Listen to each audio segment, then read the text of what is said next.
Hey everybody, welcome to the show. It's James Gale. You're at Live Choice 92.1 FM, the People Station. You might be checking us out online on Facebook, YouTube, or listening to this on In Black and White, my podcast. Listen, one of the things I committed to y'all is that I would bring you movers, shakers, thought leaders, people that care about the people. And true to my promise and word, in studio, we got a studio full.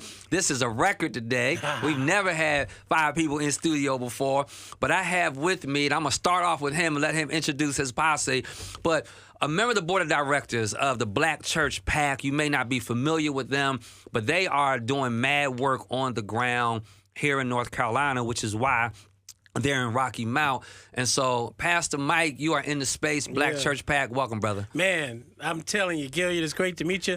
Just imagine we only known each other for about a month. Can you imagine we known each other for a year? Man, it's crazy. We shake up the world. Yeah, it's great to be here in Rocky Mount. I've never been to Rocky Mount. I went to Duke, and my people's actually from Red Springs, east? Yeah, east, of Rocky southeast. Mount. Yeah, southeast. So great to be in a city I've never been in. I'll just introduce the homies real quick. Sitting to my left, one of the co-founders of Until Freedom, Angelo Pinto Esquire. Yes, sir. Yes, sir. With the emphasis on the Esquire. Indeed. Legal mind. Thank you. All right. D1, world-renowned hip-hop activist, rapper, disciple maker, my man, D1. That's accurate. Yeah, right?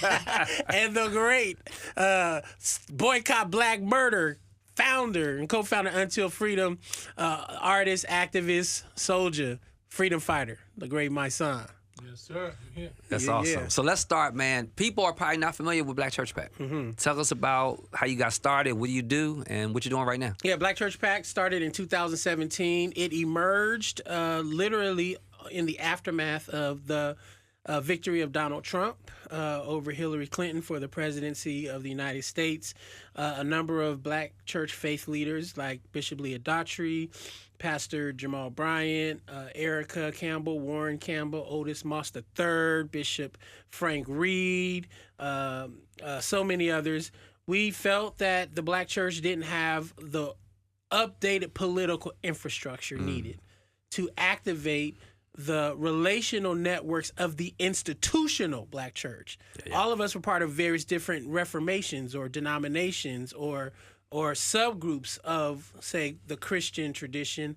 But the Black church, as we know, is an institutional body. It is almost Black people's ark that emerged out of antebellum slavery. It was the only place where we could learn to read. Right. We could pray how we wanted to pray, away from the gaze of the white slave master, our businesses, our colleges. The Black church, as the soil of Black liberation, has persisted long before the creation of any denomination. And so because the 1970s political leadership passed the Johnson Amendment, which actually made it illegal for 501c3s to actually be engaged in political activism as a response to the SCLC, right? They passed this law in the 1970s. It effectively muted Black churches from being able to weigh in without fear of the IRS reprisal. And so we felt like with Donald Trump and just the kind of neglect of the Democratic Party generally, the Black church needed to have our own container, a political container for individuals, not denominations, but individuals, not even churches, but individuals who may be pastors, who may be missionaries, who may be artists, who may be parishioners, who may be whoever that want to speak using the institutional history and memory of the Black church to weigh in on what we at the time were identifying rightly existential threat to Black life and in general the political well-being of this country. And so the Black Church PAC has existed since 2017. We are in our 7th, 8th year, multi-million-dollar political action committee. We've invested millions of dollars on the ground in certain particular political races to make sure we are electing elected officials who care about ending gun violence, ending mass incarceration, securing universal health care, securing reparations, making sure that we have economic justice. All these issues are the kind of bread and butter issues of the Black Church PAC, and it's been a blessing as we've gone along. People are finding out more and more about us. Now we got a outpost here in Rocky Mount. Yes, sir. We are, and we're here for it, man. I really appreciate the work. For those of you that don't know, when we wrote the faith plan, engagement plan for North Carolina with a heavy focus on Eastern North Carolina, the very, very first organization to step up to send some money was a Black Church PAC. And I would say, even though I know we had the strategy and the infrastructure, without the finances and the other resources, we would not be doing the work we're doing. So just shout out to you, Black Church PAC. And listen, for me, Pastor Mike, it is like I'm really interested. Yeah, there's an outcome I'm looking for in November, in 2 weeks. Mm-hmm. But I'm also equally, if not more, interested in long-term infrastructure so that we're not running candidate motivated processes. You know, where we're just putting something in place where regardless of who the candidate is, they're coming to us. That's right. Saying, hey, we need y'all to get this vote across for X reason. But then we, you know, I told my folk we're gonna take off the week after Tuesday. I see y'all. I'll be in the pulpit on Sunday. Y'all won't see y'all the rest of that week. But then when Monday hits, it's go time. Yeah, man, we got to go. And that's the point of the Black Church PAC as well. So obviously elections are important. We also have a 501c4 that we call the Black Church Action Fund / Black Church Freedom Fund, so we can keep engaging in a very kind of explicit political way around the issues that are a part of the agenda, should be, or we make it a part of the agenda of any candidate. I just think it's super, super important to your point that this is not an extension of the Democratic Party. Right. It's not an extension of the Republican Party. This is self-determination. This is building Black political independence. Yep. Using the hundreds of years of relational power of Black churches, Black people, and Black church creations, right? And so, absolutely, it's critical for us to acknowledge that the lack of the infrastructure keeps us under the thumb of people who don't always have our best interests in mind. Absolutely. And so we needed the infrastructure to raise the money, to receive the money, so we can activate folks. If I told you that every election cycle, $2 billion with a B is raised and spent on an election cycle, and less than 6% of that is spent with Black people, Latino people, less than, not just Black people, any non-white person, less than 6%. So it's because we don't have this infrastructure. And that's what these folks will tell you. Well, I can't give to 501c3, so I can't give it to you. Well, you a liar, and you serve the father of lies. That's right. That's right. And I can recognize a liar when I see one, and I'm glad to call you one if you are one. And so now we have the infrastructure, and now they can't use that. So it's not just for elections, but it's also for beyond. And that's part of why we have this kind of collaboration going with activists, with artists, right? Because we all want to weigh in. We want to make sure people hear the importance of civic participation, but voting is either the invitation into the process or it's an extension of your already engagement in the process. But it's never the end. Right? Voting is never the end. That's right. And anyone who would make you think that is, again, trying to control you in a different kind of way. And we free Black people. That's right. We free people. We free followers of Jesus. Right. That's right. Yeah. That's good stuff, man. So let me shift gears, because I don't want to sound ignorant, but I just didn't know. Like, I had not heard of Until Freedom until 2 hours ago. Sure. So tell us a little bit. You might slide that mic, but tell us a little bit about Until Freedom, man. So Until Freedom is interesting. What Pastor Mike is talking about, this history, hundreds of years history of the Black church. And Until Freedom, we really created ourselves thinking about the institutional history of legacy organizations. So Until Freedom was created in 2019, and we know that 1619 something significant happened for Black folks in this country. It was the first slave ships that came to America. Mm-hmm. And we said in 2019, thinking about the 400 years of organizing that had happened for Black folks, what did we want the next 400 years to look like? What would an organization look like today that really speaks to the needs, the interests, and issues of Black folks? And Until Freedom was created in that sense, also knowing what Pastor Mike said, that oftentimes our organizations that really serve our interests are not funded. They're not supported. Right. People aren't interested in using them. So we got out there and did the work without any money. Whatever money we had in our pocket, we hit the streets. We started in Mississippi. There was a prison called Parchment Prison where individuals were literally dying. And we started there first. And if you know anything about Parchment prison, they used to say this was one of the first convict leasing systems that was built after slavery. And they talked about Parchment Prison and the convict leasing system as worse than slavery. People often talk about the institution of slavery and how bad it was, but the institutions that followed it were just as bad. Yeah. And if you know the history of it, you'll know that. After that, we went to Louisville, Kentucky, where a woman was killed by police. We were on the ground for a couple of weeks. Not too many people heard about the case or were interested in it, but we went on the ground because we were called and summoned to be there. On our second trip, when we were leaving, we were heading to meet another family in Indianapolis who was also a young man who was killed by police. We saw a video on our phones, and we said we need to go to the place that this video, wherever this is taking place. We found out that the video was taking place in Minneapolis. It happened to be the death of George Floyd, the murder of George Floyd. We couldn't get any flights. We drove 10 hours to Minneapolis. We said we were going to stay there for a day. We ended up staying there for about a week. And as a result, our lives and the movement changed. And that case we were in Louisville for was Breonna Taylor. And as a result of us going to Minneapolis, we were also to raise a tremendous amount of visibility for Breonna Taylor's case. So we're an organization that does that kind of work. We're on the ground for the issues. We often say our theory of change is protest, politics, and policy. Okay. Right? So we understand that these things are interconnected. Right. People often say you're protesting, but how is it connected to politics? How is it connected to policy? And for us, our theory of change sees all those things interchanged and interconnected. And listen, that's the history of change, Yes, in our indeed. nation. While you have some people out in the streets, you had other people behind closed doors negotiating, having conversations. So I do want to shift because I want to get to D.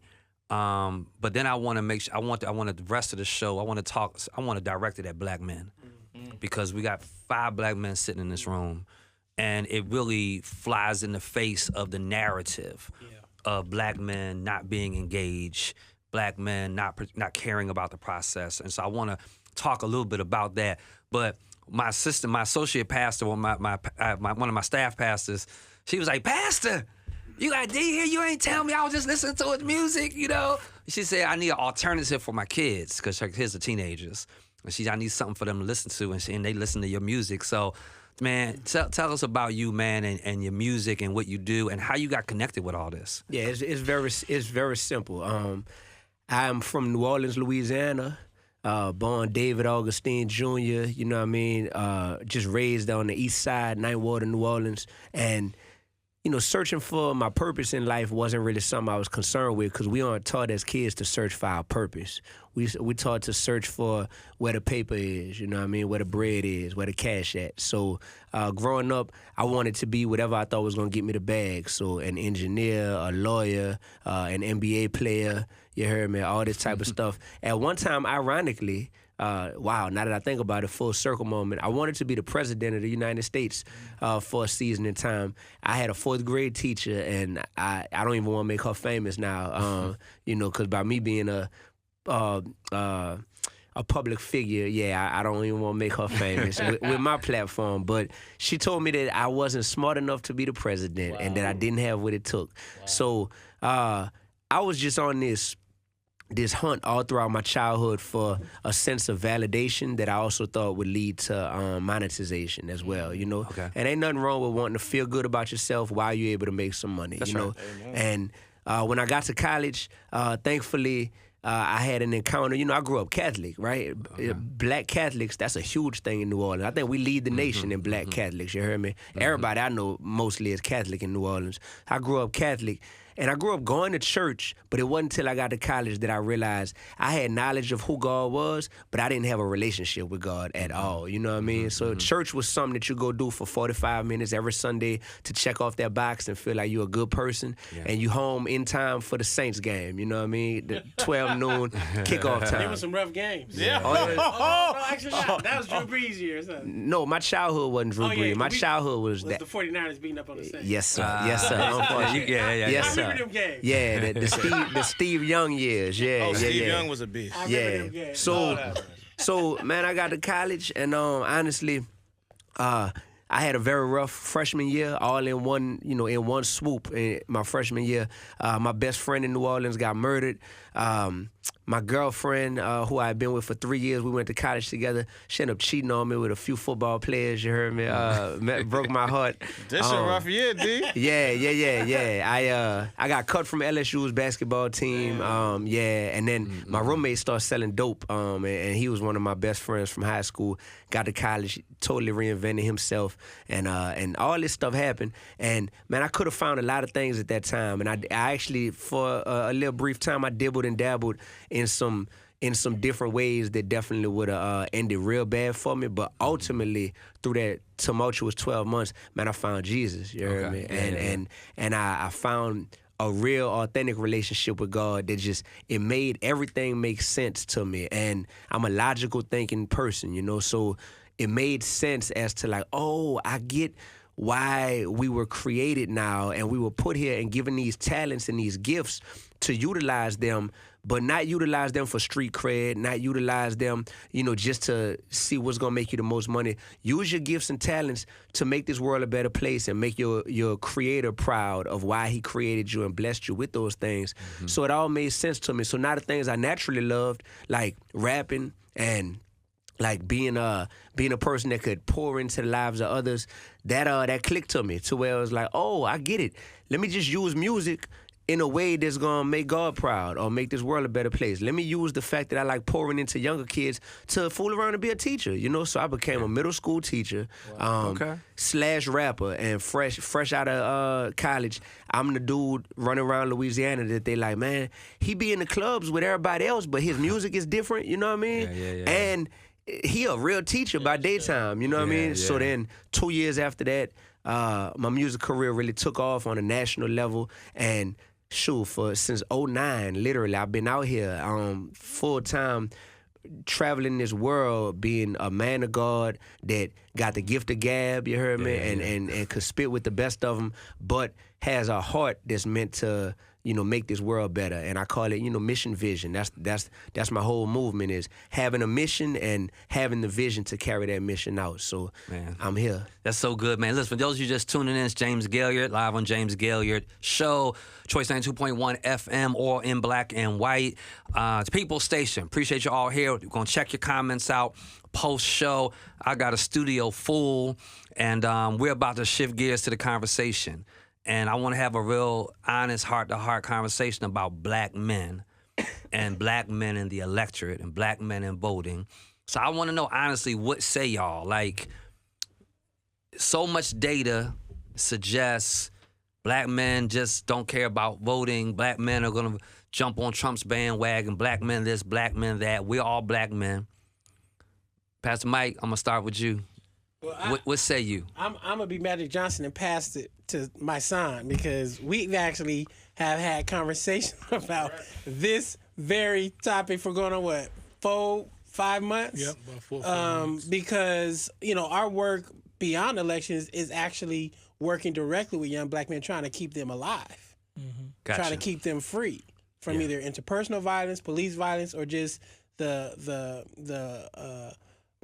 I call it the kind of recklessness of youth, right? Every other group of human beings, it seems like, in the world can be reckless in their youth and it not be a disqualifying factor for their life or their possibility. But black boys, you know, you got to almost be an angel just to have a chance for success, right? That's right. And I think that is part and parcel of what we have to elevate if we're going to have a real conversation about what's at stake. Yes, black men have a unique experience, but we are not as absent as people love to describe us to be in daily life. And me, my son, Angelo, we've been doing this thing called the Black Power Social Hour, Black Church Masterclass, and we've been talking about this. So love to bring my son in from Boycott Black Murder just to jump in here, because obviously it's a topic that's everybody seems to be making money off today, but don't want to share that money with a black man. Well, let's do it. And that's a fact. Thank you for inviting me into this conversation. You know, I'm a hip hop artist and activist. You know, and I have a strong history. I was signed to Violated Records, the late great Chris Lighty, who signed me in 1999. Unfortunately, I was incarcerated for a crime I didn't commit at the height of my music career when I was just starting to get, famous. And I spent 7 years in prison. And throughout that time, I wanted to come home and just transfer the message and transform the message that I was given, because unfortunately in our communities, we looked up to negativity. We glorified the drug dealer. We glorified all of the wrong things. And I wanted to come home and change that narrative because there was too many black and brown young boys incarcerated in those cells who had brought in to the false sense of reality that we were sold about what manhood looked like. So I came home with a different mission and a different understanding and changing that narrative, and then just being able to let them understand that manhood is not about what you can do and how you can harm someone. It's how you can better someone and change the narrative. So I have a real strong sense of what's going on, especially on the ground in the most adverse communities, and impoverished communities in the mind state that they deal with. And what we're dealing with in this moment is there's a backlash because there's a certain demographic of black men that has feel forgotten. They don't see themselves represented in any political party, and therefore they're going against, it seems like this certain sector, because it's not most, this certain sector that they're speaking about, they're saying that they're not engaged. It seems like they're going against their best interest, but they want you to know that they're not being seen and they're not being heard. There is no vision of what, quote unquote, they say is a masculine black man inside the Democratic Party. We uplift, most of us want to see our women uplifted, but we want to see ourselves present in that party. Representation definitely matters. So I say that all the time. And when they look to a certain small demographic, when they see Donald Trump speak in a certain way, it seems as if he's speaking for them to a certain degree. And even though it sounds that it doesn't make sense, but they see some level of masculinity that they don't see in the Democratic Party. And we have to have these real conversations. Those are conversations that are real. They're not comfortable, but these are real conversations. Because I asked them, they were like, well, I don't want this. There are certain demographics of our community that feels like there is a feminine agenda being pushed upon men, right? Within the Democratic Party, that they feel like they're trying to legitimize and feminize men. This is a strong thing. They feel like they're pushing this agenda into our kids, and to a certain degree, I understand the narrative, but I tell them all the time, this is a small percentage, and we as strong men, we have to make sure that we're pushing, because the reality is there is going to be agendas and everybody's going to speak for their agenda. But as black men, we have to be present, and we have to make sure that we're letting them know that this is what our agenda is. And when we look at this situation, we look at these parties, right? We have to say, where do we have the best chance of succeeding, right? We can't go against our total best interest for one issue that we might not agree with, right? For one situation that we might not agree with. But listen, I'm so on point with you, but two things jump out. First of all, I tell church, I go around the country helping people grow churches. And one of the things they say, man, how do you get so many men? how you get so many men in your church? And one of the things I say is, why are you feminizing your church? So you got a lavender painted sanctuary with flowers in the middle of the room, and you want brothers to pop up in there. So like, you walk through my church, ain't no flowers in the sanctuary. It's earth tones, and it's deliberate, because the sister don't mind sitting in the room with the earth tones. Exactly. But the brother, so we are kind of very deliberate. And I think you're spot on, because oftentimes I think the face of the party, I'm speaking of Democrats, oftentimes can be people that in no way at all does a masculized man identify with. And that's not an anti like LGBTQ plus sentiment, like, because that's between you and your God, and I'm not trying to get in your bedroom with you, like that's your business. But don't ask me to be your poster child for your lifestyle. That's a fact. And I think a lot of times we have some of that going on, and I think the challenge of the party oftentimes is, keep your far left stuff just quiet and out of the way.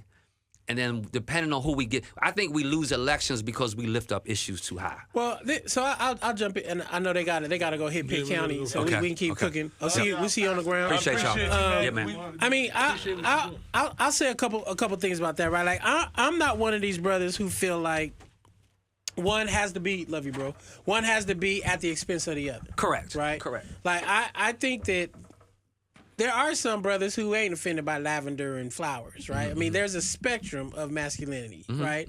And often I think we are overly we're finding ourselves in an all or nothing situation. And so the question I have for the political movements, and dare I even say the church, is, how are we having conversations where people can feel at home wherever they are, right? Now, Bishop J.W. Macklin, Church of God in Christ Bishop, our very prolific, wonderful speaker, he says, the journey of 1,000 miles always starts with one step. One step. And so the question that is before us is, knowing the socialization, knowing the trauma, knowing the harm and the threats, both imminent and long term, that are before us as a people, how do we make the steps towards the ideal that we want, where everyone can feel at home, whether you are gay, straight, whether you are Christian, Muslim, whether you are rich or poor, whether you're educated, uneducated, whether you're Republican, Democrat. No one should be made to feel like their life is vulnerable because of however they describe themselves to be. The reality is, and this is what me, my son, Angelo, and others have been talking about, we are asking a segment of black men who are born and socialized in a predatory environment. They're socialized and born in spaces where they don't have the privilege to cultivate the softer side of their humanity. Okay. Right? Because if they do, they'll get their head knocked off. I grew up in Hunters Point in San Francisco. My whole family are musicians. During the crack cocaine era of the 1980s, we all played piano and violins and drums. And I remember the day my father told my mother, who was our music teacher, that, hey, the boys aren't going to be playing violins anymore. Now, I could have been the black, who's the most famous violinist, right? Right. We said, well, why? Because he can't be carrying a violin on the bus through the neighborhood. He'll never survive. That's right. Right?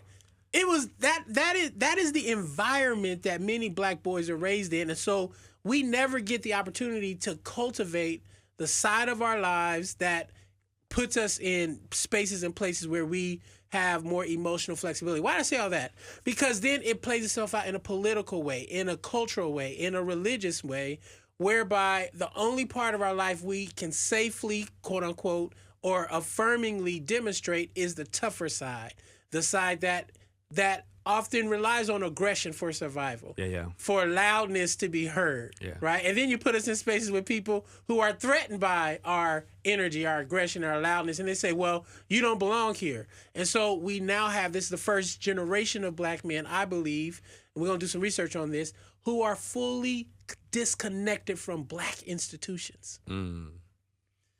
And their disconnect from black institutions, whether it's churches, whether it's colleges, whether it's organizations, et cetera, means that they now are susceptible to voices that are often manufactured, that are targeting them with propaganda on social media, misinformation, disinformation, tickling, and dare I even say enhancing the kind of skepticism and also real critiques of the failure of both political systems, political parties, black institutions. And so I just say all that to say, while it may be so that black men are not as tuned in politically at the 90% rate of our sisters, let's remember the average, not average, a lot of black men are so disconnected from institutions they don't have the opportunity to be plugged in.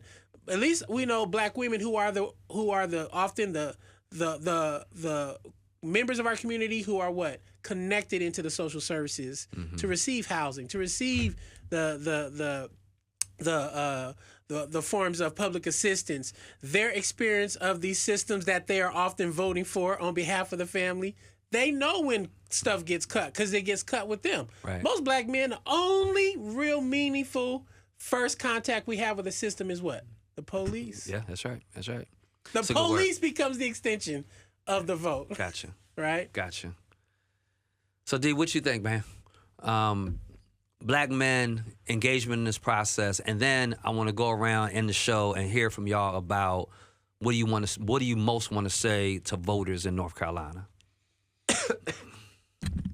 I said it in the meeting that we had a little while ago that I think it's important for pastors, it's important for public figures, anyone who's trying to engage black men in this voting process to make sure that you articulate to people why it's important for them to vote. Because telling someone to do something without them understanding why they should do it, and you may think it's common sense, like you should understand why it's important for you to vote. But honestly, voting or not voting, many people don't see it as being directly connected to their day-to-day life. They see they see their environment, their neighborhood as like, yo, this isn't changing much regardless of who's in office. Therefore, voting doesn't matter much to me. So I think it's just important to articulate the why. And I think it's easier to articulate that why when you are a man or a woman of faith, because we do so much stuff because of a delayed gratification that we are looking for from our Heavenly Father. You know what I mean? Ultimately, we're looking towards heaven, and we're looking at this world even as just a temporary holding place for us to where our character matters. And, you know, the refining of your character is something that often goes unapplauded, but you do the right work and you want to have integrity simply because you know that that is something that will be pleasing to, you know, to the Lord. Yeah. So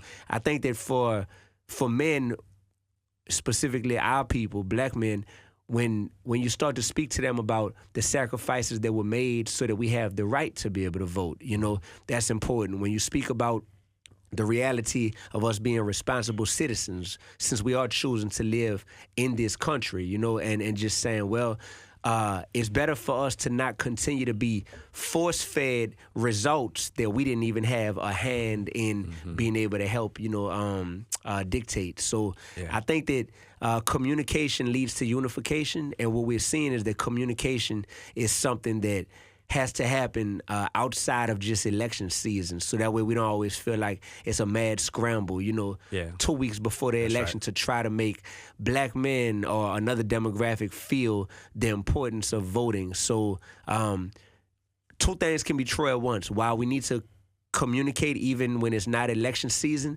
at the same time, right now, as we are recording this here podcast, it is very important to not sit here and use these 2 weeks as the time to want to air out grievances that we have with the system or with each other, and black men versus black women, and we want retribution for this, and we got issues. Yo, those conversations are much longer than 2 week conversations. Right. We have something that is very urgent right now, and I think if we can communicate the urgency of this moment to black men, which I think is our challenge, to communicate the urgency of this moment to black men, to black women, to the black church, then we will see a bump and a positive spike in terms of registration and voter turnout, and that's what we need. That's real good. Mike, I'm going to give you the last word, man. What do you most want to say to voters in North Carolina? Well, I just got some data today that has me a little shook, and so I want to just drop it down on here. In eastern North Carolina, the black vote turnout in the districts 1, 3, and 7 right now is at 20%. 20%. 20%, meaning that 80,000 of 400,000 registered black voters have voted. So there's still 320,000 sitting out there. 320,000. That's your the whole listeners, race. 320,000 of your listeners. Yes, sir. Have not yet cast their vote. If you in the Charlotte area, 36,000 of 200,000 folks have voted. If you are in the RTP Triangle area, 25,000 of 125,000 have voted. If you're in Durham, 25,000 of 104,000 have voted. So, beloved, listening to this, all of us know 10 family members and friends. Send them a text right now and ask them, have you voted? Because North Carolina will decide who will be the president of the United States. North Carolina will decide whose administration we will be walking into to ask, demand, require a more just society. Right. North Carolina will decide if we'll have an open door to a black woman who has some roots and connection to the black church and to the black community versus a former president who has shown us that he's willing to use the office of the presidency for his own personal good and wage an insurrection if he does not get his way. Beloved, we must vote. We do not have to agree with every single issue of Kamala Harris or the Democratic Party in order for us to stop a fascist and an authoritarian from taking office. Yeah. It is almost as if you're asking yourself, should I let the wolf in because I don't like the bear? Listen, no. Let's do what we know is right. And if you don't know what's right, trust the legacy of your ancestors. Black people in this country have always had to make tough political choices. We've rarely had a political race where we've voted on the offense, right? That's a good word. It's always been a defensive vote. Yeah. I don't believe we're making a defensive vote this cycle. I think Kamala Harris, I know Kamala Harris. I'm from her city. I know her family. When I was beat up by the police in 2005, it was Kamala Harris's sister, who was a lawyer, along with Michelle Alexander, who helped a brother like me. Wow. A good old Pentecostal tongue-talking brother who got his head cracked by the police. These folk came alongside me as a 20-year-old and helped not only put me back together, but find my voice as a faith-driven social justice person. And so these folk are people that I know will give us an open door. Again, we may not agree on everything, but you don't agree with yourself half the time. I know that's and right. you still love yourself. So go vote. That's my message to North Carolina. If you need information, you have a trusted brother, Pastor James Gilliard. We love this brother. We only met a month ago. We was at the White House, all of us mad, had 2 nickels to rub together. Like, is any money coming to help us get out the vote? Our friend, a mutual friend, Charles Jenkins, introduced us, and we've been rocking ever since. And we got friends now. I've considered you a brother and a friend. Absolutely. We'll be back to Rocky Mountain to the eastern side. My people from here, Goldsboro, North Carolina. So I'm coming home. I love it, man. Listen, you've been listening to D1, Pastor Mike from Black Church PAC on James Gilliard's show. I need to pay some bills, y'all. So we're going to take a quick commercial break. I'll see you on the other side.